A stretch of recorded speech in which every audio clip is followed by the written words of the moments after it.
Hello guys, हमारे channel पर आपका स्वागत है। अगर आपको वीडियोस पसंद आ रही हैं तो प्लीज़ लाइक करें, कमेंट करें और शेयर करें।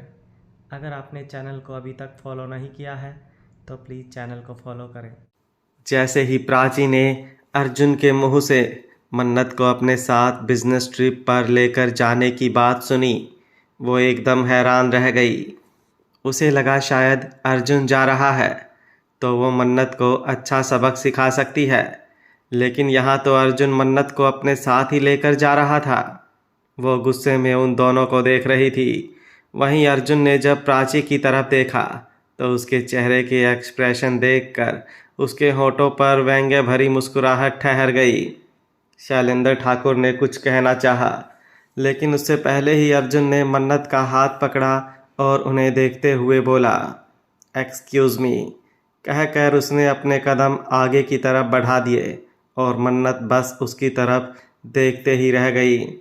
वह उसे लेकर घर के बाहर आया और फिर गाड़ी के पास आकर गाड़ी का दरवाज़ा खोला। मन्नत अंदर बैठी और अर्जुन भी दूसरी तरफ से आकर ड्राइविंग सीट पर बैठा। ड्राइविंग सीट पर बैठते ही अर्जुन ने गाड़ी बाद में स्टार्ट की। पहले मन्नत का हाथ अपने हाथों में थामा और उसे अपने घुटने पर रख दिया। मन्नत इस वक्त बहुत ज़्यादा टेंशन में थी। जिस तरह से अर्जुन शैलेंद्र जी से बात करता था, वो हमेशा उसे देखकर सहम जाती थी, क्योंकि उसने हमेशा उसका प्यार देखा था, कभी उसका गुस्सा नहीं देखा था। और उसका अपने ही डैड के साथ इस तरह से गुस्से से बात करना उसे बहुत ज़्यादा चौंका देता था। उसे पता नहीं था कि इन सब के पीछे कारण क्या है, लेकिन उसे अर्जुन का शैलेंद्र जी से यूं बात करना भी अच्छा नहीं लगता है। पर उसकी कभी हिम्मत भी नहीं हुई कि वो अर्जुन से कुछ पूछ सके। अर्जुन ने उसके हाथ को अपने हाथों में पकड़े हुए ही ऊपर की तरफ उठाया और फिर अपने होठों से छू कर बोला, क्या हुआ जाना? तुम्हारा ये गुलाब की तरह खिला हुआ चेहरा एकदम से मुरझा क्यों गया? मन्नत ने उसकी तरफ देखा। अभी कुछ देर पहले ही अर्जुन बेहद गुस्से में था, लेकिन अभी फ़िलहाल वो थोड़ा नॉर्मल लग रहा था। वो उसे देखते हुए उससे कुछ पूछने का सोच रही थी। उसे चुप देखकर अर्जुन एक बार फिर से बोला, क्या हुआ जाना, बताओ ना, कुछ अच्छा नहीं लग रहा क्या? नहीं, ऐसा नहीं है। वो मैं बस ये पूछना चाहती थी कि आप अपने डैड से इस तरह से बात क्यों करते हैं? मन्नत ने बड़े ही आराम से पूछा। वहीं उसकी बात सुनकर अर्जुन का चेहरा एकदम एक्सप्रेशन लेस हो चुका था। वो मुस्कुराहट जो उसके चेहरे पर थी वो कहीं गायब हो गई थी, और उसके बदलते हुए एक्सप्रेशंस को देखकर मन्नत को अपना गला सूखता हुआ महसूस हुआ, क्योंकि वो समझ सकती थी कि शायद अर्जुन को गुस्सा आ रहा है। अर्जुन ने उसकी तरफ देखा और बेहद सर्द लहजे में बोला, तुम्हारी शादी मुझसे हुई है जाना। तुम मुझसे प्यार करती हो तो तुम्हारे सवाल और तुम्हारे जवाब दोनों ही मुझ तक सीमित रहने चाहिए। किसके बारे में मैं क्या सोचता हूँ और क्या बोलता हूँ, इसकी फ़िक्र ना ही तुम्हें करनी चाहिए और ना ही तुम करोगी। कहकर वो सामने की तरफ देखने लगा। मन्नत उसके जवाब और उसके लहजे से समझ चुकी थी कि आज फिर अर्जुन उसे कुछ नहीं बताएगा। एक बार पहले भी उसने अर्जुन से ये सब पूछने की कोशिश की थी, लेकिन अर्जुन ने उसे कुछ नहीं बताया और आज भी वो कुछ नहीं बता रहा था। अब उसके पास कहने को कुछ नहीं था तो वो भी चुपचाप सामने की तरफ देखने लगी। कुछ देर बाद उसे अपने हाथों पर फिर से अर्जुन के होठों की छुअन महसूस हुई, तो उसने अपना चेहरा घुमाकर अर्जुन की तरफ देखा। अर्जुन ने कुछ नहीं कहा, पर उसकी नज़रें बोल रही थी और उसकी नज़रों का जवाब मन्नत की नज़रें दे रही थी।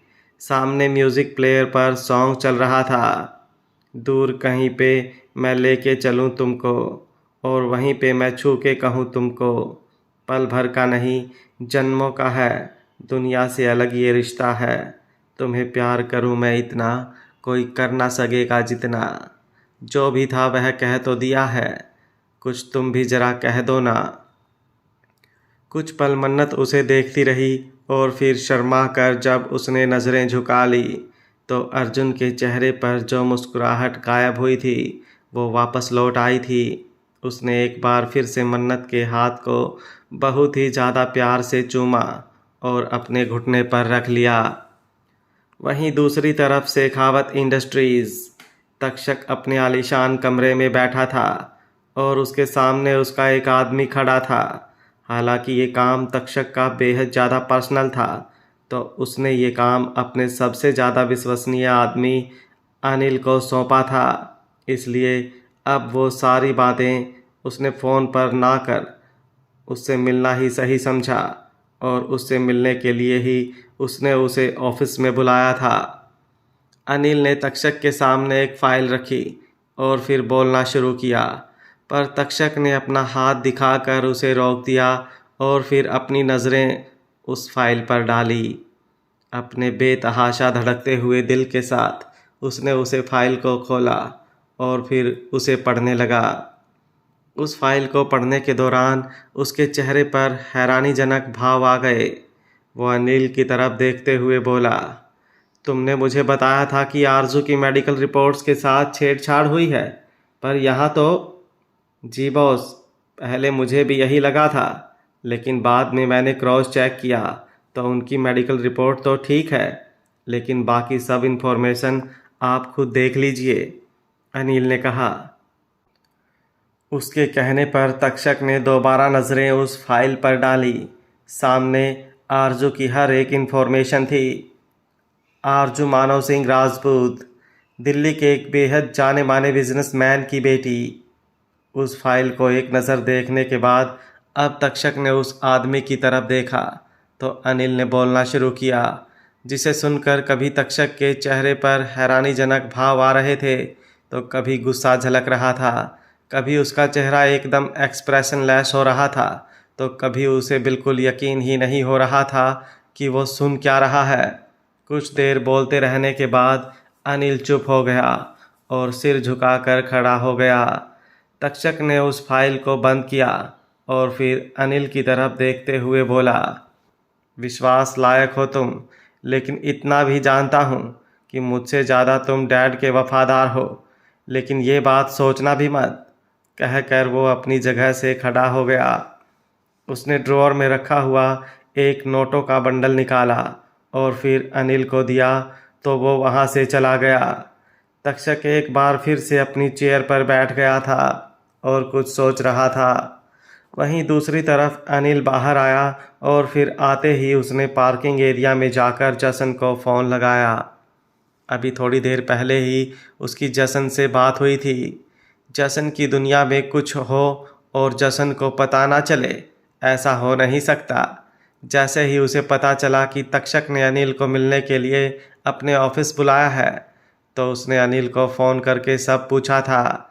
अनिल ने उसके पास आरजू की जो भी इंफॉर्मेशन थी वो जसन को दे दी थी, जिसे सुनने के बाद जसन ने बाकी उसे कुछ भी बदलने के लिए नहीं कहा, लेकिन जो मेडिकल रिपोर्ट्स के साथ छेड़छाड़ वाली बात थी उसने उसे छुपाने के लिए बोल दिया, क्योंकि वो छेड़छाड़ जसन ने ही की थी। जब तक्षक खुद आरजू को लेकर उसका चेकअप कराने हॉस्पिटल गया था। ऑस्ट्रेलिया में जसन अपने फ़ोन पर बात कर रहा था कि किसी ने उसके कंधे पर अपना हाथ रखा। उस हाथ की छुअन को महसूस कर ही जसन ने जल्दी से अनिल को बाद में बात करने को कहा और फिर फ़ोन काट दिया। उसके फ़ोन काटने के बाद अति उसके सामने आकर खड़ी हुई और फिर उसकी तरफ देखते हुए बोली, आप मुझसे कुछ छुपाने की कोशिश कर रहे हैं? जसन हल्का सा मुस्कुराया और उसकी कमर पर अपने हाथ रखकर उसे अपने बिल्कुल करीब खींचते हुए बोला, नहीं बेबी डॉल, मेरी दुनिया हो तुम, और अपनी दुनिया से ही कुछ छुपाना कैसे पॉसिबल हो सकता है? अब अति मुस्कुराई और बोली, रहने दीजिए जसन जी, नहीं छिपा पाएंगे आप, चलिए जल्दी बताइए। जसन ने अपने हाथ से उसके गाल को सहलाया और बोला, कभी कभी मुझे लगता है कि जितना प्यार मैं तुमसे करता हूँ उससे बढ़कर कुछ नहीं हो सकता, लेकिन फिर जब मैं देखता हूँ कि तुम मुझे समझती कितना हो, उसके आगे मुझे मेरा ही प्यार कम लगता है। अति हंसी और बोली, मक्खन लगाना बंद कीजिए और बताइए कि बात क्या है। पिछले 1 घंटे से आप परेशान दिखाई दे रहे हैं। तक्षक। जसन ने सिर्फ एक ही लफ्ज़ कहा और अति के चेहरे पर परेशानी झलक उठी। वो जसन की तरफ देखते हुए बेचैनी से बोली, तक्षक, तक्षक को क्या हुआ? सब ठीक तो है ना? उसे परेशान होते देख जसन ने अब उसके चेहरे को अपने हाथों में थामा और फिर बड़े ही प्यार से बोला, उसे कुछ नहीं हुआ बेबी डॉल, लेकिन बात उससे रिलेटेड है। अति सवालिया नज़रों से उसे देखने लगी तो जसन ने कुछ कहना शुरू किया और फिर अति बस चुपचाप उसे सुनती रही। कुछ देर बाद अति बोली, ये सब अब क्या कह रहे हैं जसन जी? कहते हुए उसकी आंखों में नमी साफ दिखाई दे रही थी। जसन ने अफसोस के साथ अपना सर हाँ में हिलाया और बोला, यही सच है बेबी डॉल। अति नम आँखों के साथ ही व्यंग्य से हंसी और बोली, मुझे समझ में नहीं आता इस दुनिया में रिश्तों के नाम पर कुछ लोग कलंक जैसे क्यों होते हैं। जो लोग बाहरी दुनिया में एकदम परफेक्ट बनते हैं, इंसानियत की मूर्ति बनकर खुद को प्रेजेंट करते हैं, वो लोग अंदर से इतने खोखले क्यों होते हैं कि अपने ही रिश्तों का गला खुद घोंट देते हैं। ऐसे रिश्तों से तो अच्छा है इंसान अनाथ हो। कम से कम बाद में ये दुख तो नहीं होगा कि उसकी ज़िंदगी तबाह करने वाला उसका खुद का अपना ही था। कहते हुए उसकी आंखों में जो नमी थी वो आंसू बनकर बह निकली। जसन ने जल्दी से उसे अपने गले से लगा लिया। आज तक अति भूली ही नहीं थी कि उसकी ज़िंदगी बर्बाद करने के पीछे उसके भाई का हाथ था और अगर जसन सही वक्त पर उसे नहीं बचाता तो न जाने उसकी हालत क्या होती। वहीं दूसरी तरफ राठौर इंडस्ट्रीज़। तारा निर्भय के कैबिन से बाहर निकली क्योंकि अब उसे अपने डिज़ाइनर हाउस जाना था। पिछले 3 घंटे से वो निर्भय के कैबिन में ही थी और उसके वहाँ होने के कारण ही निर्भय ने अपनी कई सारी मीटिंग डिले कर दी थी। आज उसकी एक मीटिंग अग्रिम अग्निहोत्री के साथ भी थी। तारा लिफ्ट से होती हुई नीचे पार्किंग एरिया में आई और गाड़ी की तरफ बढ़ने लगी कि अचानक ही एक गाड़ी उसके सामने आकर रुकी और वो भी बहुत ज़्यादा तेज़ी से। तारा एकदम से सहम गई क्योंकि उसका सारा ध्यान अपने फ़ोन पर था जिसमें वो निर्भय के ही मैसेज पढ़ रही थी। अभी 2 मिनट भी नहीं हुए थे उसे उसके पास से आए और निर्भय के मिसिंग यू के मैसेज आने भी शुरू हो चुके थे। अपने सामने यूं गाड़ी रुकते हुए देख तारा एकदम सहमी हुई गाड़ी की तरफ देख रही थी और तभी उसकी नज़र गाड़ी से निकल रहे अग्रिम अग्निहोत्री की तरफ गई। अग्रिम अग्निहोत्री यहाँ पर निर्भय के साथ मीटिंग के लिए आया था, लेकिन दूर से ही उसकी नज़र तारा पर गई तो उसके चेहरे पर एक अजीब सी स्माइल आई और वो अपनी गाड़ी की स्पीड तेज़ करते हुए एक झटके से तारा के सामने रुका। वो गाड़ी से बाहर निकला और फिर तारा के सामने जाकर खड़ा हो गया तो तारा ने अपने कंधे उठाते हुए उसे देखा और बोली, एक्सक्यूज़ मी। अग्रिम हल्का सा मुस्कुराया और बोला, क्या तुमने मुझे पहचाना नहीं? तारा भी हल्का सा व्यंग्य से मुस्कुराई और बोली, मुझे नहीं लगता तुमने कुछ ऐसा काम किया होगा कि मैं तुम्हें पहचान लूँ, और अगर तुमने किया होता तो तुम्हें पूछने की ज़रूरत नहीं होती। कहते हुए वो वहाँ से जाने लगी कि अग्रिम ने उसके सामने अपना हाथ बढ़ाया और उसे जाने से रोक दिया। तारा ने अपनी नज़रें घुमाकर उसकी तरफ देखा और इस वक्त उसकी नज़रें शांत बिल्कुल नहीं थी। अग्रिम मुस्कुराया और बोला, I like your attitude. Then like it, I don't mind it, but अपनी पसंद अपने तक रखो, मुझे बताने की ज़रूरत नहीं। कहते हुए तारा एक बार फिर से वहाँ से जाने लगी, लेकिन एक बार फिर से अग्रिम उसके सामने आकर खड़ा हो गया और बोला, जसन सिंह शेखावत। उसके मुंह से अपने डैड का नाम सुनकर अब तारा ने और भी ज़्यादा खतरनाक निगाहें उस पर डाली और उसे यूं देखकर अग्रिम के चेहरे पर जो मुस्कुराहट थी वो और भी ज़्यादा लंबी हो गई। वो मुस्कुराते हुए बोला, मैंने बहुत सुना है जशन सिंह शेखावत जी के बारे में, लेकिन तुम्हें देखकर लग रहा है कि जो सुना है वो काफ़ी ठीक सुना है। अगर तुम ऐसी हो तो उनका तो लेवल कोई मैच ही नहीं कर सकता। तारा हंसी और बोली, जस्ट लुक एट मी। कहते हुए उसने खुद को बहुत ही अच्छी तरह से पोज देते हुए अग्रिम के सामने प्रेजेंट किया। अग्रिम सवालिया नज़रों से उसे देख रहा था। तारा मुस्कुराते हुए बोली, तुम्हें मुझे देखकर कहीं से भी ऐसा लग रहा है कि मैं ऑयली या बटरी चीज़ें पसंद करती होंगी। I am very health conscious, इसलिए मुझे ये मक्खन लगाना बंद करो। साफ साफ कहो, कहना क्या चाहते हो? हेल्थ कॉन्शियस का तो पता नहीं, लेकिन तुम्हारा ये एटीट्यूड मुझे बहुत पसंद आया। एक बार पहले भी तुम्हें देखा था तो बस देखता ही रह गया, और अब तो शायद बात पसंद से काफ़ी आगे बढ़ चुकी है, अग्रिम ने कहा। तारा मुस्कुराते हुए बोली, सॉरी ड्यूड, लेकिन अपनी पसंद अपने पास ही रखो। मुझे ना ही इसकी ज़रूरत है और ना ही चाहत। Now just excuse me.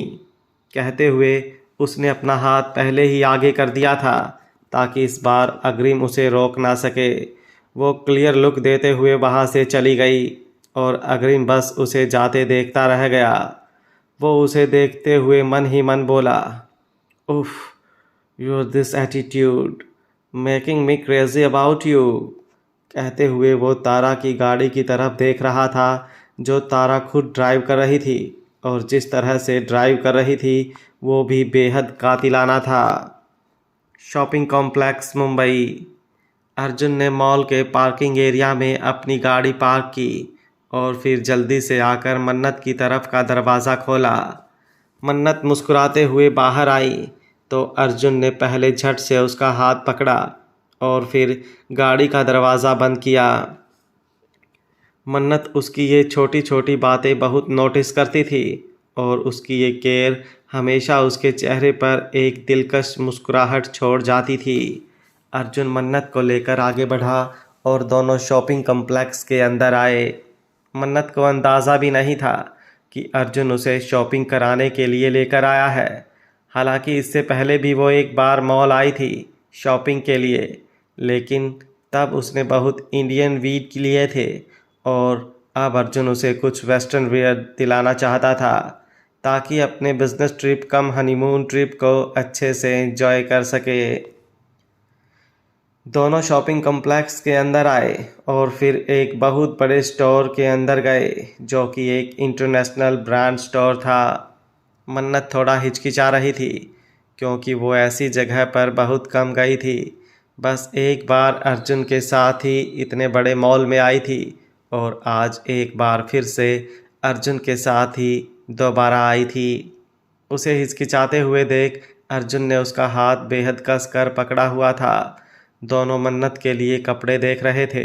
जब अर्जुन ने वेस्टर्न कपड़ों को सिलेक्ट करना शुरू किया तो मन्नत एकदम हैरान रह गई क्योंकि वो कपड़े मन्नत के हिसाब से बहुत ज़्यादा अजीब थे। कोई भी घुटनों से नीचे का नहीं था। उसके चेहरे पर वो अजीबोगरीब एक्सप्रेशन देखकर अर्जुन मुस्कुरा रहा था। अभी तो सिर्फ शुरुआत हुई थी, उसके पूरे मज़े लेने तो अभी बाकी थे। अर्जुन ने उसके लिए 4-5 ड्रेसेस सिलेक्ट की और फिर सब काउंटर पर भेज दिया। अब उसे मन्नत के लिए शूज़ और सैंडल सिलेक्ट करने थे। मन्नत हमेशा बिना हील की नॉर्मल स्लीपर पहनती थी, लेकिन अर्जुन तो उसके लिए हाई हील्स ले रहा था। मन्नत अर्जुन को देखते हुए बोली, आपको ये सब ज़्यादा नहीं लग रहा क्या? मतलब इतनी ज़्यादा हील? अर्जुन नॉर्मली बोला, ज़्यादा कहाँ है जाना, बस थोड़ी सी तो है, इतना तो चलता है। उसने ये बात बहुत ही ज़्यादा नॉर्मल होकर कही थी, लेकिन मन्नत को ये बात सुनकर कुछ कुछ होने लगा था। वो अर्जुन को देखते हुए मन ही मन बोली, मैंने ये सब कभी नहीं पहना, लेकिन अगर मुझे आपके लिए खुद को बदलना पड़ेगा तो मैं बदलूँगी। मैं नहीं चाहती कि मेरी वजह से कभी कोई आपको टॉन्ट मारे।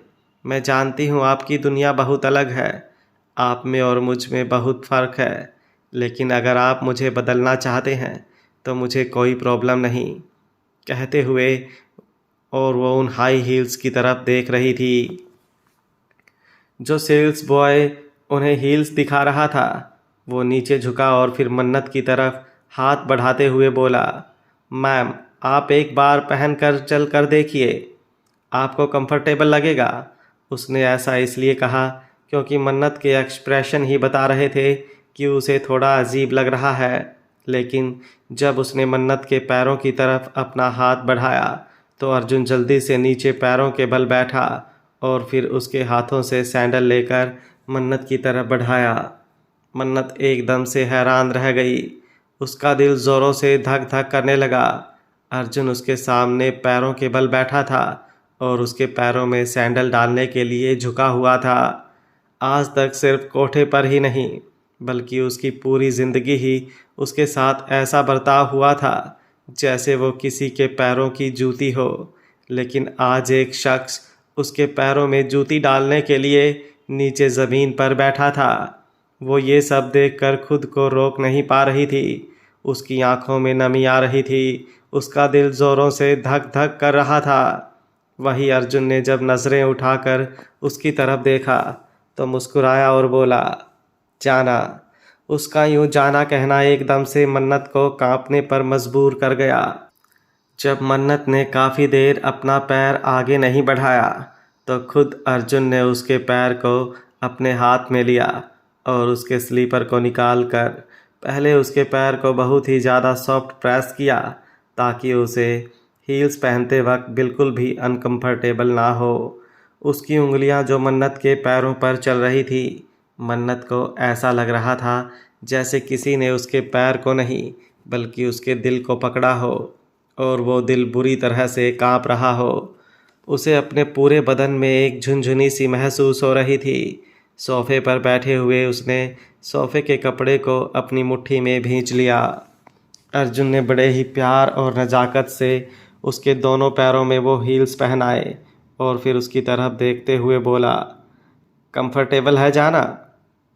पता नहीं, मन्नत ने धीमे से जवाब दिया। अर्जुन बस उसे देखता ही रह गया। उसने उसकी तरफ अपना हाथ बढ़ाकर उसे खड़ा होने का इशारा किया तो मन्नत उसका हाथ पकड़कर खड़ी हुई। लेकिन जब वो चलने लगी तो अर्जुन ने उसका हाथ छोड़ दिया। पर मन्नत ने जैसे ही दूसरा कदम बढ़ाया उसके पैर लड़खड़ा गए और वो नीचे गिरने को हुई। लेकिन अर्जुन ने जल्दी से उसे अपनी बाहों में संभाल लिया और फिर उसका हाथ पकड़कर उसे वापस सोफे की तरफ लेकर आया। एक बार फिर से वो नीचे ज़मीन पर बैठा और फिर उसके पैरों से वो हील्स उतारी। मन्नत चुपचाप उसकी तरफ देख रही थी। अर्जुन अब खड़ा हुआ और फिर सामने की तरफ रखे हुए कुछ स्लीपर लेकर आया क्योंकि वो जानता था कि मन्नत सिर्फ स्लीपर्स पहनती है। जब मन्नत ने उसे स्लीपर्स पहनाते हुए देखा तो वो झट से बोली, मैं हील्स पहन लूँगी। अर्जुन ने उसकी बात सुनकर नज़रें उठाकर उसकी तरफ देखा लेकिन कहा कुछ नहीं। पर उन नज़रों से ही मन्नत बिल्कुल चुप हो गई। अब उसने कुछ नहीं कहा, बस जैसे जैसे अर्जुन उसके लिए स्लीपर्स पसंद कर रहा था और उसे पहना कर देख रहा था वैसे वैसे उसके होठों पर मुस्कुराहट बढ़ती जा रही थी। कुछ देर बाद सब कुछ फाइनल हो चुका था। हैंडबैग से लेकर बाकी सब एसेसरीज़ अर्जुन ने खुद मन्नत के लिए सिलेक्ट की थी। आज पहली बार मन्नत इस तरह से शॉपिंग कर रही थी। हालांकि शॉपिंग उसने पहले भी की थी लेकिन उस वक्त वो इतनी ज़्यादा डरी सहमी हुई थी कि कुछ महसूस ही ना कर सकी। लेकिन आज वो अर्जुन के प्यार को अपने लिए महसूस कर रही थी। कुछ देर बाद दोनों उस स्टोर से बाहर निकले और फिर लिफ्ट की तरफ बढ़े। दोनों लिफ्ट में आए तो कुछ देर मन्नत यूं ही अर्जुन को देखती रही और फिर कुछ पल रुक कर बोली, आपने मेरे लिए वो हील्स क्यों नहीं ली? अर्जुन मुस्कुराया और फिर उसकी कमर पर अपना हाथ रखकर हल्का सा उसके चेहरे पर झुकते हुए बोला, जाना, मैं तुमसे प्यार करना चाहता हूँ, तुम्हें बदलना नहीं चाहता। पर आपके यहाँ तो लड़कियाँ यही सब पहनती है ना? मन्नत ने कहा। क्योंकि आज तक उसने प्राची ठाकुर, आलिशा और बाकी सबको इसी तरह की हील्स पहनते हुए देखा था। अर्जुन मुस्कुराया और बोला, पहनती होंगी, लेकिन मेरी बीवी तो नहीं पहनती, और बाकी सब कुछ भी पहने, डोंट केयर। मेरी बीवी वही पहनेगी जो उसे पसंद है, वो नहीं जो किसी और को पसंद है। लेकिन अगर वो चीज़ आपको पसंद हुई तो? मन्नत ने पूछा। अर्जुन उसके बालों को सहलाते हुए बोला, अपनी पसंद की चीज़ों के लिए अपने प्यार को तकलीफ़ दे दे, ऐसा तो नहीं है तुम्हारा अर्जुन। बाकी का तो पता नहीं, लेकिन जैसे ही अर्जुन ने तुम्हारा अर्जुन कहा, मन्नत का दिल ज़ोरों से धक धक करने लगा। अर्जुन जो उसके बालों को अभी भी सहला रहा था और उसकी नज़रें उसके चेहरे पर थी। इतना ज़्यादा करीब होने की वजह से वो उसकी धक धक साफ सुन सकता था। वो उसके चेहरे पर झुकने को हुआ, लेकिन तभी लिफ्ट का दरवाज़ा खुला और कुछ लड़के अंदर आए। लेकिन मन्नत और अर्जुन पार्किंग एरिया में पहुंच चुके थे। वो लिफ्ट से बाहर निकल गए, पर उन्हें बाहर निकलते देख वो लड़के भी अंदर जाने की बजाय बाहर की तरफ वापस आ गए। अर्जुन और मन्नत गाड़ी की तरफ बढ़ रहे थे कि अर्जुन को अपने पीछे कुछ कदमों की आहट महसूस हुई, पर उसने पलट कर नहीं देखा। तभी एक लड़का पीछे से आया और सीधा मन्नत की पीठ पर लगा। लेकिन वो शख्स उसकी पीठ को छूता उससे पहले ही मन्नत को अर्जुन ने खींचकर दूसरी तरफ किया और वो शख्स जाकर सीधा नीचे ज़मीन पर गिरा। मन्नत एकदम से हैरान रह गई। अर्जुन ने बहुत ही ज़्यादा फुर्ती से उसे खींचा था। इसकी वजह से उसके कदम लड़खड़ा गए थे। लेकिन अगले ही पल अर्जुन की बाहें जो उसकी कमर पर कसी हुई थी, उन्होंने उसे अच्छे से संभाल लिया था। मन्नत की सांसें एकदम उथल पुथल मचा रही थी और उसके चेहरे का रंग भी उड़ा हुआ था। वो शख्स जो नीचे गिरा था वो भी एकदम हक्का बक्का रह गया। उसके साथ जो बाकी के लड़के थे वो जल्दी से उसकी तरफ बढ़े और उसे अपना हाथ देकर खड़ा किया। वो लड़का भी अब अपने कपड़ों को झाड़ते हुए खड़ा हुआ और फिर गुस्से से अर्जुन की तरफ देखने लगा। उसके गुस्से भरी नज़र खुद पर पाकर अर्जुन व्यंग्य से मुस्कुराया और बोला, जो लोग बिना देखे चलते हैं और इधर उधर टकराते हैं, आखिर में वो यूं ही अपनी औकात पर गिरते हैं। कहते हुए उसके चेहरे पर वो तिरछी मुस्कुराहट और भी ज़्यादा लंबी हो गई। वो लड़का पहले ही अर्जुन को बहुत ज़्यादा गुस्से से देख रहा था और अब तो उसकी बात सुनकर उसे और भी ज़्यादा गुस्सा आने लगा था। वो जल्दी से उसकी तरफ बढ़ा और उसे गिरेबान से पकड़कर खींचते हुए बोला, ज़्यादा हीरोगिरी आ रही है। खुद को क्या टीस मार खां समझता है? साला लड़की साथ में है तो क्या उसके सामने हीरो बनकर दिखा रहा है? रुक, तेरी हीरोगिरी मैं निकालता हूँ।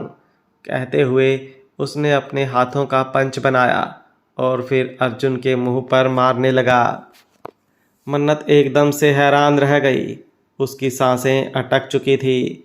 अपनी बड़ी बड़ी आंखों से और खुले हुए मुंह के साथ वो लगातार अर्जुन और उस लड़के को देख रही थी। जैसे ही उसने देखा कि वो लड़का अर्जुन के चेहरे पर पंच मारने वाला है, वो जल्दी से अर्जुन के पास आई और उस लड़के को दूर धक्का देने लगी। मन्नत के धक्का देने से वो लड़का अर्जुन को पंच नहीं मार पाया और लड़खड़ा कर पीछे हो गया। अब वो लड़का हंसते हुए बोला, यहाँ पर तो हीरोइन भी बवाल है, हीरो के साथ मिलकर मस्त मूवी एक्शन कर रही है। कहते हुए वो हंसा तो उसके साथ साथ बाकी सब लड़के भी हंसने लगे। फिर हंसते हंसते ही वो लड़का रुका और मन्नत की तरफ बढ़ते हुए बोला, पर बेबी अभी तो हमने कुछ किया ही नहीं, लेट्स डू समथिंग फर्स्ट। बोलते हुए वो मन्नत के बिल्कुल करीब आ चुका था। अर्जुन अपनी शांत आँखों से अभी तक बस उसे देख रहा था। उसके चेहरे पर ना ही गुस्सा था और ना ही कुछ और, बस एक्सप्रेशन लेस होकर वो अपनी जगह पर खड़ा था। उस लड़के की नज़रें अब मन्नत पर थी। मन्नत उसकी गंदी नज़रें खुद पर पाकर पीछे की तरफ हट रही थी और उसके बिल्कुल पीछे ही अर्जुन खड़ा था, तो अब उसकी पीठ बिल्कुल अर्जुन के सीने से लगी हुई थी। वो लड़का बेशर्मी से मुस्कुराता हुआ उसके बिल्कुल करीब आ चुका था और अब उसने अपना हाथ मन्नत के हाथ की तरफ बढ़ाया, लेकिन उसका हाथ मन्नत के हाथ को छूता उससे पहले ही एक भारी भरकम हाथ उसकी कलाई पर आया और अगले ही पल उसकी कलाई बुरी तरह से मुड़ गई तो वो दर्द से करहा उठा। उसने देखा तो सामने अर्जुन बेहद गुस्से से उसे देख रहा था और उसी ने उसका हाथ इतनी बुरी तरह से मरोड़ा था कि हड्डी के क्रैक होने की आवाज़ तक बाहर आई थी। वो दर्द से करहाते हुए अपने साथ आए लड़कों को देख रहा था।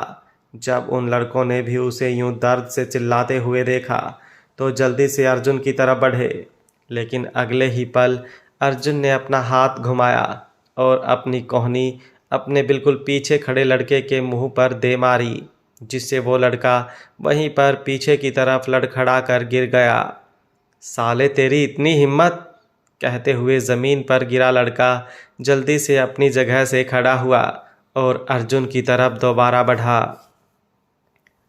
वहीं एक तीसरा लड़का जो अभी तक बिल्कुल सही सलामत खड़ा था, वो भी जल्दी से अर्जुन की तरफ आया।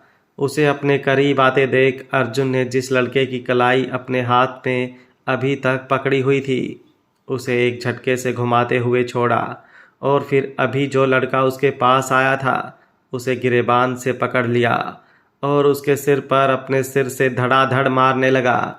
मन्नत की आंखें एकदम से बड़ी हो गई, उसकी आंखों से आंसू बहने लगा। अर्जुन बहुत ही ज़्यादा गुस्से में था और उसे लड़के के सिर पर बहुत तेज़ी से मार रहा था। उस लड़के का सर लहूलुहान होने लगा। वो जल्दी से अर्जुन की तरफ बढ़ी और उसे कंधे से पकड़कर खींचते हुए बोली, क्या कर रहे हैं ये आप? छोड़ दीजिए उसे, आपको चोट लग जाएगी, प्लीज़ छोड़ दीजिए उसे। लेकिन अर्जुन को तो जैसे कुछ सुनाई नहीं दे रहा था, वो बस उस लड़के को मारने में लगा हुआ था। तभी वो लड़का जो नीचे गिरा था वो अर्जुन के पास आया और उसे पीछे की तरफ खींचने लगा। अब अर्जुन ने दूसरे लड़के को छोड़ा और उसे गिरेबान से पकड़कर उसके सिर पर अपने सिर से मारने लगा।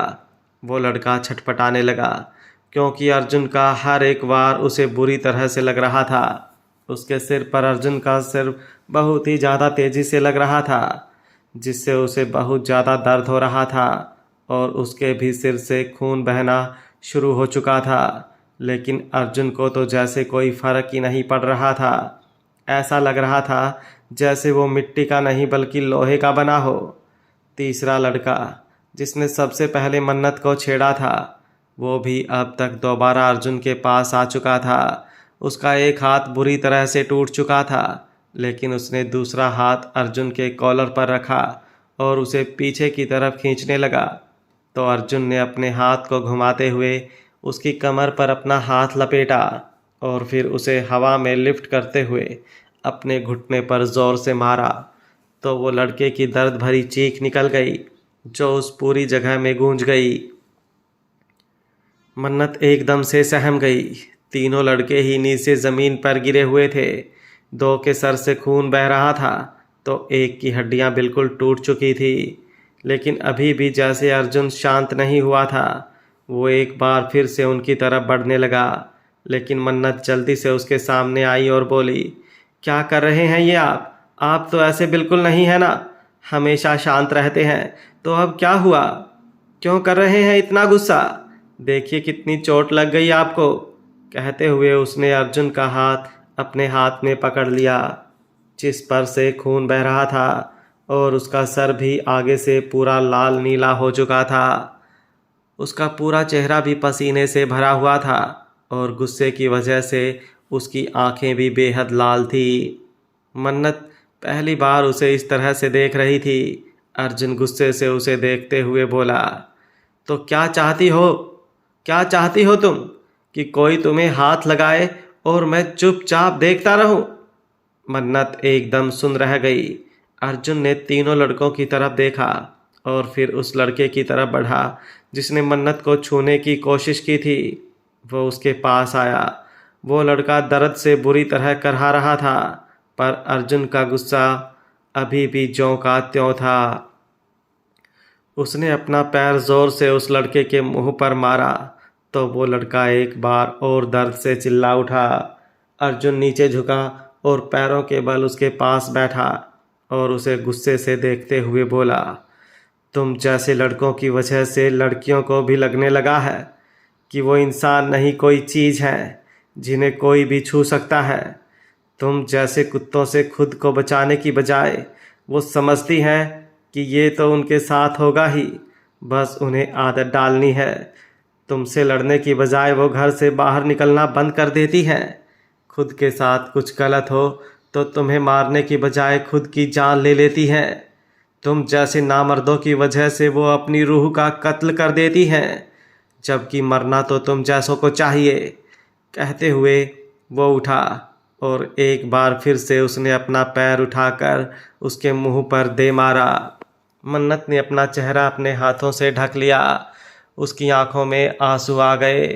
अर्जुन गुस्से में कांपता हुआ उसकी तरफ घूमा और फिर उसके पास आया। मन्नत सहमी हुई उसे देख रही थी।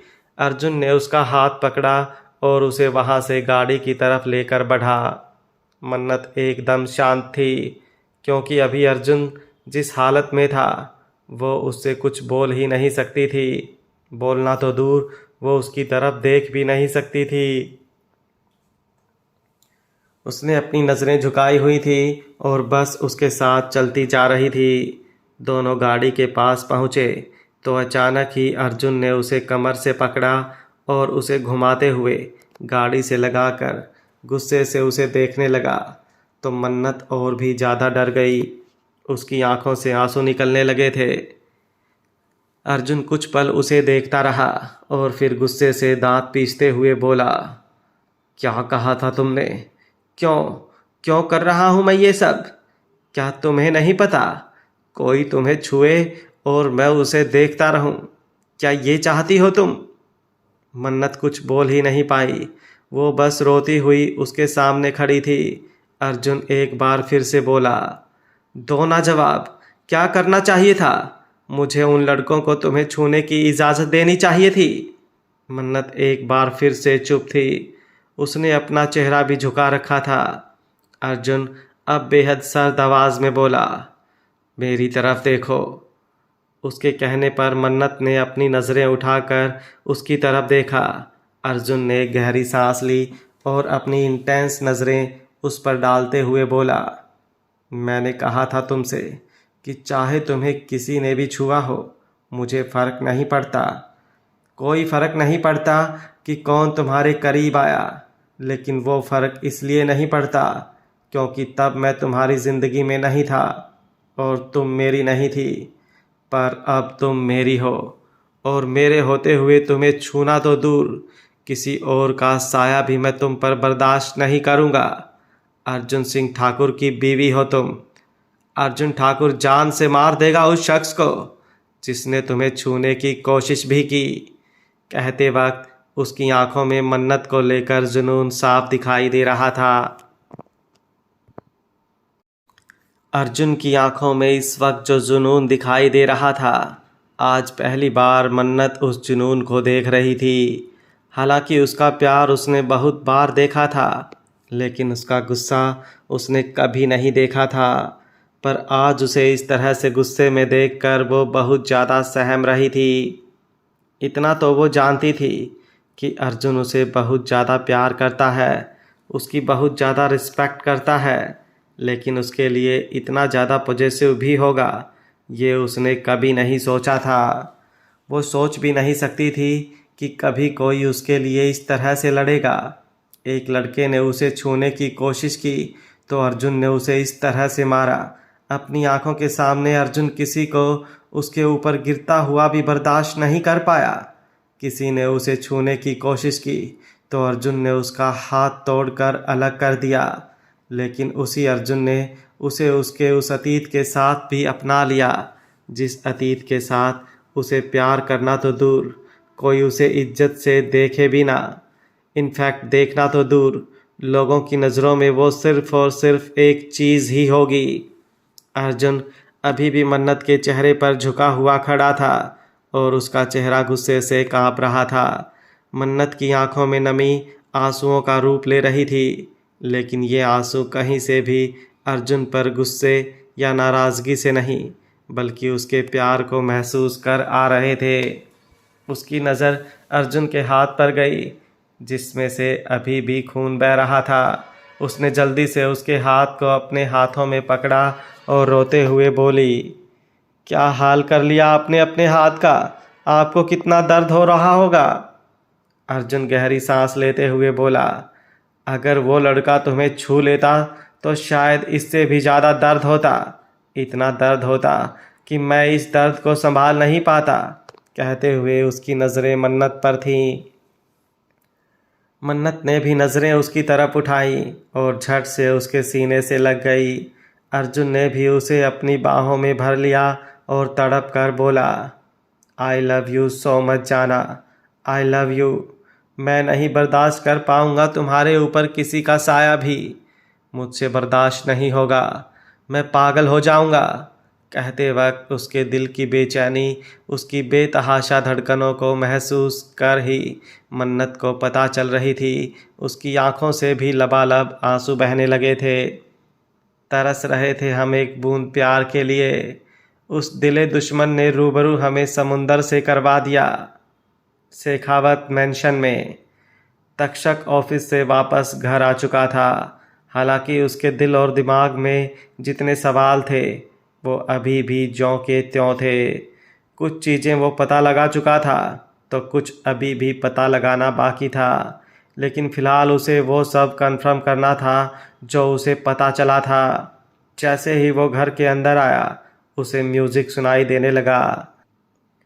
मरोड़ी कलाई मोरी, चूड़ी चटकाई इतराई। तो वो अंदर की तरफ आया तो नज़र उसके सामने की तरफ गई, जहाँ पर हॉल में ही आरजू एक वाइट कलर का फ्रॉक सूट पहने अपने हाथ में अपनी कलाई पकड़े बड़ी ही अदाओं से नाच रही थी। उसके होठों पर एक मुस्कुराहट बिखरी हुई थी तो चेहरे पर गज़ब का नूर। चोरी से करवा लगाई हरिये चुनरिया। म्यूज़िक चल रहा था और सामने ही सारी लेडीज सर्वेंट बैठी थी जो बड़े ही ध्यान से उसे देख रही थी। आरजू के हाथों में अपना दुपट्टा था जो वो लहराते हुए नाचने लगी। अचानक ही सारी खिड़कियां खुली होने की वजह से हवा आई और उसका दुपट्टा ऊपर की तरफ उड़ने लगा। उसने जल्दी से उसे खींचते हुए अपने सीने से लगा लिया और गाने के बोल के साथ ही थिरकने लगी, जो झटके से छीनी मैं तो रंगी हरी हरी के रंग लाज से गुलाबी लाल मोहे रंग दो लाल। गाने के बोल सुनते हुए वो गोल गोल घूम रही थी। उसके घूमने की स्पीड लगातार तेज होती जा रही थी। उसे पता भी नहीं था कि कौन सामने है कौन नहीं।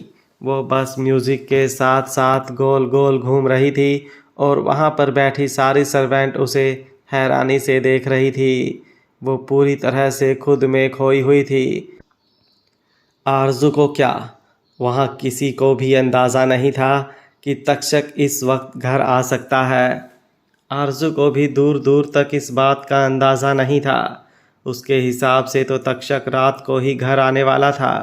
अचानक ही जब तक्षक उसके सामने आकर खड़ा हो गया तो उसकी आंखें बड़ी हो गईं, लेकिन वो अपने कदमों को नहीं रोक सकती थी क्योंकि वो बहुत ज़्यादा तेज़ी से घूम रही थी। अगर वो अचानक से रुकती तो वो लड़खड़ा कर गिर जाती, पर वो तक्षक के सामने इस तरह से घूमते हुए नाच भी नहीं सकती थी। इसलिए उसने खुद को रोका। उसके कदम लड़खड़ाए और वो नीचे गिरने को हुई, लेकिन तक्षक ने पहले ही उसे अपनी बाहों में संभाल लिया। खिड़कियां खुली होने की वजह से तेज़ हवा के झोंके अंदर की तरफ आ रहे थे, जिसमें आरजू के बाल अभी भी लहरा रहे थे। तक्षक बड़े प्यार से उसे देख रहा था, लेकिन आरजू के चेहरे का तो रंग उड़ा हुआ था। उसकी सांसें भी बहुत ज़्यादा तेज हो चुकी थीं और धड़कनों ने तो पूरा शोर मचा रखा था। उसे अपना गला सूखता हुआ महसूस हुआ। तक्षक की गहरी नज़रें उस पर ही थी और सबसे ज़्यादा उसके उन गुलाबी होठों पर, जिस पर इस वक्त ना ही कोई लिप लॉस लगी थी ना ही कोई लिपस्टिक। उसके होठों पर कायनात ने भी कयामत ढा रखी थी। तक्षक की बाहों में झूल रही आरजू अभी तक खुद को संभालने की कोशिश ही कर रही थी। उसने तक्षक के हाथों पर अपना हाथ रखा और उसे देखते हुए बोली, वो मैं बस। लेकिन इसके आगे वो कुछ कह नहीं पाई क्योंकि तक्षक उसके चेहरे पर झुक चुका था। उसने उसके माथे पर अपने होंठ बड़े ही प्यार से रखे और फिर उसकी आंखों में देखते हुए बोला, बहुत खूबसूरत लग रही हो तुम, और अभी अभी जो मैंने देखा उससे खूबसूरत मैंने आज तक कभी कुछ नहीं देखा। कहते वक्त उसके होठों पर मुस्कुराहट थी। आरजू के गाल शर्म से गुलाबी होने लगे।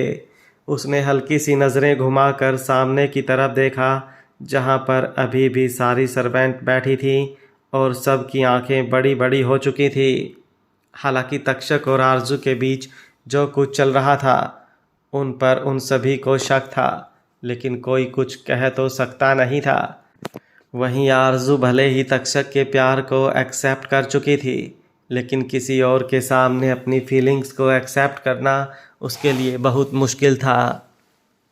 उसे अपनी बाहों में संभालते हुए तक्षक ने अपनी गोद में उठाया और फिर उसे लेकर सोफ़े की तरफ बढ़ा। उसे आराम से सोफ़े पर बिठाने के बाद उसने उन सभी सर्वेंट को देखा तो वो सारी लड़कियां वहाँ से अचानक से गायब हो गई। तक्षक मुस्कुराते हुए आरजू के पास बैठा और फिर टेबल पर रखा हुआ पानी का गिलास उसकी तरफ बढ़ाया। आरजू की सांसें अभी भी नॉर्मल नहीं हुई थी। हालांकि उसके इस तरह डांस करने से तक्षक को गुस्सा आना चाहिए था क्योंकि अभी तक उसके पीरियड्स नहीं गए थे, लेकिन वो गुस्सा बिल्कुल भी नहीं कर रहा था, बल्कि उसके चेहरे पर मुस्कुराहट थी और यही बात आरजू को हैरान कर रही थी। तक्षक उसे देखते हुए बोला, तुम्हें डांस करना पसंद है? बहुत बहुत ज़्यादा पसंद है, आरजू ने चहकते हुए कहा। वो खुद को अभी भी एक आज़ाद परिंदा महसूस कर रही थी जो हवा में उड़ रहा हो। उसकी आंखों के सामने आज तक के वो सारे पल घूम रहे थे जिनमें उसने इसी तरह से दिल खोल कर डांस किया था। तक्षक उसके चेहरे पर वो मुस्कुराहट देखकर मुस्कुराया और बोला, अच्छा तो बताओ तुमने डांस करना कब शुरू किया? आरजू मुस्कुराई और बोली, जब मैं 3 साल की थी। मुझे बचपन से ही डांस करना बहुत अच्छा लगता था। कहते हुए आरजू खिलखिलाकर हंसी। तक्षक ने उसकी ये हंसी बहुत ही कम देखी थी, लेकिन आज इस हंसी पर वो फिदा हो रहा था, पर साथ ही साथ उसके दिमाग में और भी बहुत कुछ चल रहा था।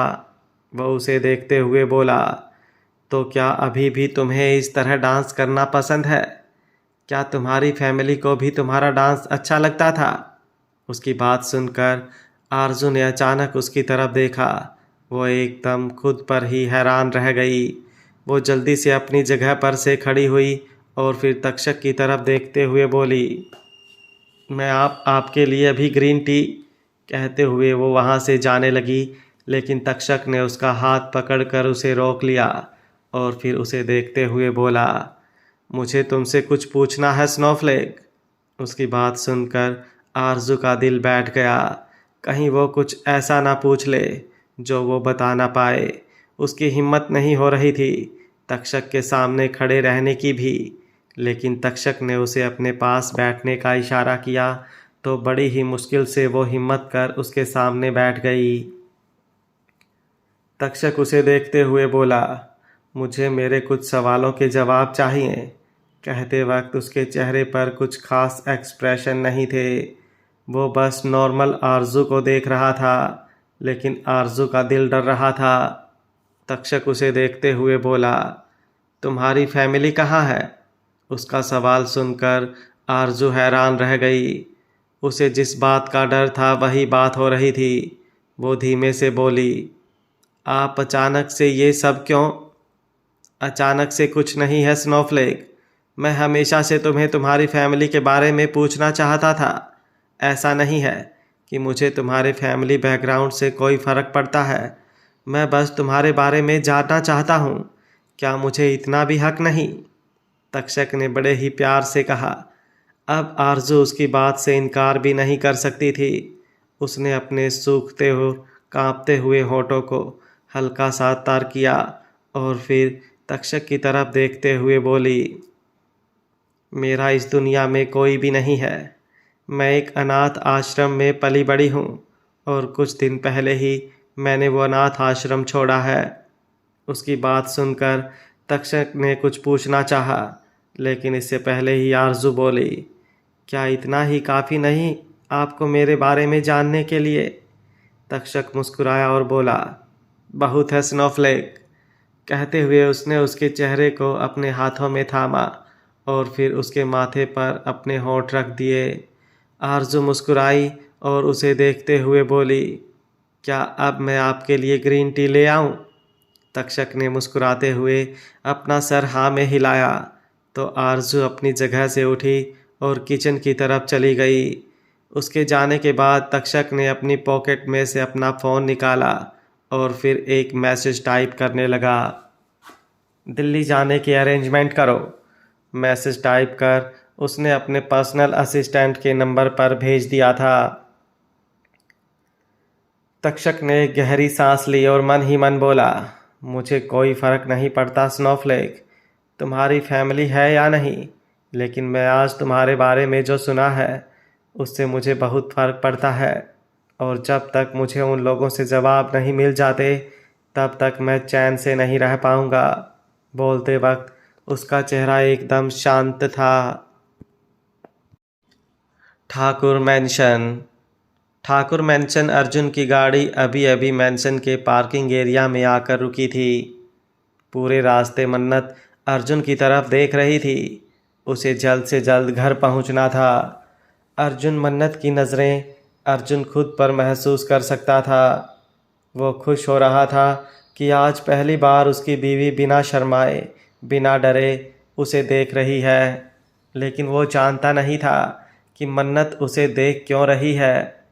जैसे ही गाड़ी पार्किंग एरिया में आकर रुकी, मन्नत खुद फुर्ती से गाड़ी का दरवाज़ा खोलकर बाहर निकली तो अर्जुन एकदम हैरान रह गया। उसने इतना जल्दी जल्दी में मन्नत को कभी नहीं देखा था। उसका हर काम ही धीरे धीरे होता था, लेकिन अब तो उसे देखते हुए ऐसा लग रहा था जैसे मन्नत की बैटरी पूरी तरह से चार्ज हो गई हो। वो भी अपनी तरफ से बाहर आया और फिर दोनों घर के अंदर की तरफ बढ़े। उनके पीछे पीछे ही एक सर्वेंट गाड़ी में से शॉपिंग बैग निकाल कर ला रहा था। अलीशा का सीढ़ियों से उतरती हुई हॉल में ही आ रही थी। उसकी नज़र जब सामने की तरफ अर्जुन और मन्नत पर गई तो वह मुस्कुराई और फिर उन दोनों की तरफ बढ़ी। वो अर्जुन की तरफ देखते हुए बोली, तुमने मुझे बताया भी नहीं कि तुम शॉपिंग। अभी वो बोल ही रही थी कि मन्नत ने अर्जुन का हाथ अपने हाथ में पकड़ा और उसे सीढ़ियों की तरफ लेकर जाने लगी। अर्जुन एकदम हैरान रह गया। अलीशा के चेहरे का भी रंग उड़ चुका था। आज तक ऐसा कभी नहीं हुआ कि वो अर्जुन से बात कर रही हो और अर्जुन बात को बीच में ही छोड़कर चला जाए, लेकिन अब तो वो मन्नत के साथ साथ चला जा रहा था। अर्जुन ने अचानक ही अपने कदम रोके और मन्नत की तरफ देखकर कुछ बोलने को हुई। मन्नत भी उसके रुकने पर रुक चुकी थी। अर्जुन कुछ कहता उससे पहले ही मन्नत ने एक बार फिर से अपने कदम आगे की तरफ बढ़ा दिए और सीढ़ियों पर चढ़ने लगी। अर्जुन इस बार और भी ज़्यादा हैरान हो गया, लेकिन उसके चेहरे पर दिलकश मुस्कुराहट आ गई। आज तो उसकी बीवी सच में कयामत ही ढा रही थी। अगर थोड़ी सी एक्शन मूवी दिखाकर रोमांटिक मूवी बनाने को मिल जाए तो क्या ही बुराई है। सोचते हुए वो भी उसके साथ कदम से कदम मिलाकर ऊपर की तरफ जा रहा था। दोनों कमरे में पहुँचे तो मन्नत ने कमरे के अंदर जाकर उसका हाथ छोड़ा और फिर उसकी दोनों कोहनियों को पकड़ते हुए उसे बेड पर बिठाया। अर्जुन उसे देखते हुए बोला, बड़ी बेसब्र लग रही हो तुम तो जाना। मुझे नहीं पता था कि सच में बीवियां शॉपिंग से इतनी ज़्यादा खुश हो जाती हैं कि शर्माना छोड़कर खुद रोमांस करने लगती हैं। अगर मुझे पता होता तो मैं तुम्हें शॉपिंग मॉल ही लेकर। अभी वो बोल ही रहा था कि मन्नत उसे बेड पर छोड़कर सामने कबर्ड की तरफ चली गई और फिर कुछ पलों में ही वहाँ से एक मेडिकल बॉक्स लेकर आई। अर्जुन का चेहरा एकदम से उतर गया। वो क्या क्या सोच रहा था और इधर उसकी बीवी क्या ही कर रही है। मन्नत ने वो मेडिकल बॉक्स बेड पर रखा और फिर अर्जुन की तरफ देखते हुए बोली, दूसरों को उनकी गलती की सज़ा देने में अगर खुद को तकलीफ़ हो तो उस तकलीफ़ पर मरहम भी लगाना होता है। जख्म चाहे जैसे भी मिला हो, ज़ख्म ज़ख्म ही होता है। कहते हुए वो उसके सामने बैठ गई और फिर उसका हाथ अपने हाथों में पकड़ लिया। अर्जुन गौर से उसके चेहरे को देख रहा था।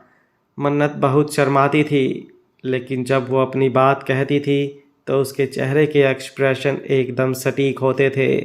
ना ही कोई डर होता था और ना ही कोई झिझक।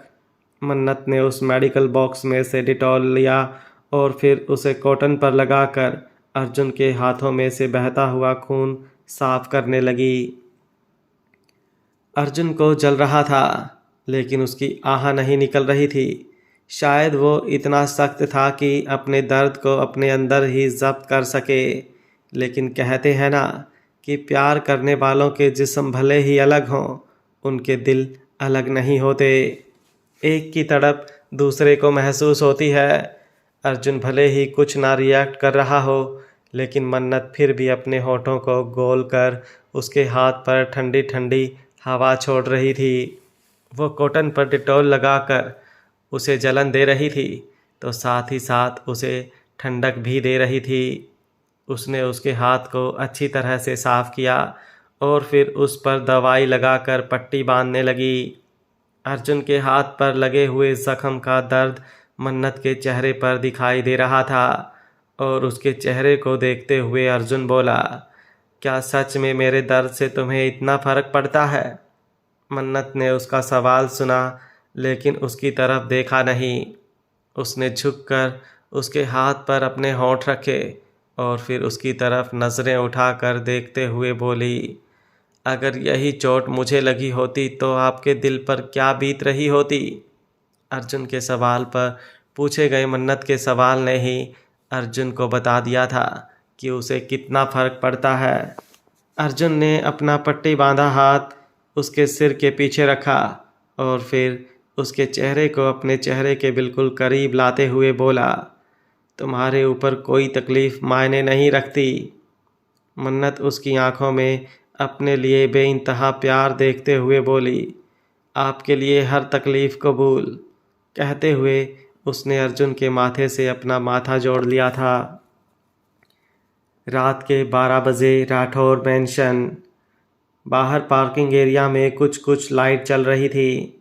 निर्भय अपने रूम में था। वो अभी कुछ देर पहले ही घर आया था और फिर बिना खाना खाए ही सीधा अपने रूम में आ गया था। उसका मन ही नहीं था कुछ भी खाने का, क्योंकि जब भी वो नीचे हॉल में बैठता था उसे पिछले दिनों जो भी बातें हुई वो सब याद आने लगती थी और फिलहाल वो सब कुछ इग्नोर करना चाहता था। वो अभी अभी बाथरूम से शावर लेकर बाहर आया था और इस वक्त उसने एक लोअर पहना हुआ था। अगर तारा उसे इस लुक में देखती तो सच में पागल हो जाती। उसने सामने वॉल क्लॉक की तरफ देखा जहाँ पर 12 बजने वाले थे। उसके चेहरे पर एक मुस्कुराहट आ गई। वो कुछ सोचते हुए बोला, मेरी बेसब्रियों से भरी हुई बाबलगम इतना सब्र कहाँ से रखने लगी? कहते हुए वो बेड की तरफ आ गया था। उसने साइड टेबल पर रखा हुआ अपना फ़ोन उठाया, जहाँ पर तारा का ना ही कोई मैसेज था और ना ही कोई कॉल। तारा जानती थी कि 11 बजे निर्भय घर पहुँच जाता है और 11 बजने के कुछ मिनट बाद ही वो उसे फ़ोन करने लग जाती थी। लेकिन आज 12 बजने वाले थे और अभी तक उसने कोई भी कॉल मैसेज नहीं किया था। इसका कारण निर्भय अच्छी तरह से जानता था। वो अपने बेड पर बैठा और फिर तारा को वीडियो कॉल करने लगा, लेकिन 2 बार फ़ोन जाने के बाद भी तारा ने कॉल रिसीव नहीं किया। वो मुस्कुराते हुए बोला, तुम सच में बहुत तड़पाती हो बबलगम। आई नो तुम मुझे कब कॉल करोगी, लेकिन तब तक मैं कैसे सब्र करूं? कहते हुए उसने एक गहरी सांस ली और फिर अपनी आंखें बंद कर हेड रेस्ट से अपना सिर टिका लिया। अभी मुश्किल से चंद ही मिनट गुजरे थे कि उसे अपने माथे पर ठंडे ठंडे होंठ महसूस हुए। उसके होंठों पर एक दिलकश मुस्कुराहट बिखर गई और चेहरा सुकून से लिप्त हो गया। तारा बिल्कुल उसकी बगल में खड़ी थी और उसके चेहरे पर झुकी हुई थी। निर्भय ने जैसे ही अपनी आंखें खोली, तारा मुस्कुराते हुए उसे देखकर बोली, हैप्पी बर्थडे माय डैडी। निर्भय के होठों से मुस्कुराहट जाने का नाम ही नहीं ले रही थी। उसने सोचा भी नहीं था कि तारा राठौर मैंशन में ही आ जाएगी, और वो भी इस तरह से। ये उसके लिए उसके बर्थडे का बेस्ट सरप्राइज़ था। उसने तारा के सिर के पीछे अपना हाथ रखा और उसे देखते हुए बोला, आई लव यू। तारा ने मुंह बनाया और बोली, मैं आपको सरप्राइज़ देने यहाँ पर आई, ये जानते हुए भी कि यहाँ पर आने में मुझे कितना खतरा है, लेकिन फिर भी मैं आपके लिए खतरों की खिलाड़ी बनी और बदले में मुझे सिर्फ एक छोटा सा आई लव यू। ये तो बहुत ज़्यादा नाइंसाफ़ी है। उसकी बात सुनकर निर्भय मुस्कुराया। उसकी बबलगम सच में बहुत चालाक है। वो मुस्कुराते हुए बोला, बर्थडे मेरा है, लेकिन तुम बताओ तुम्हें क्या चाहिए।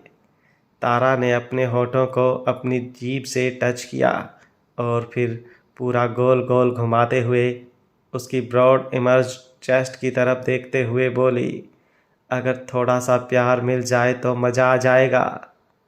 निर्भय की मुस्कुराहट और भी ज़्यादा लंबी हो गई।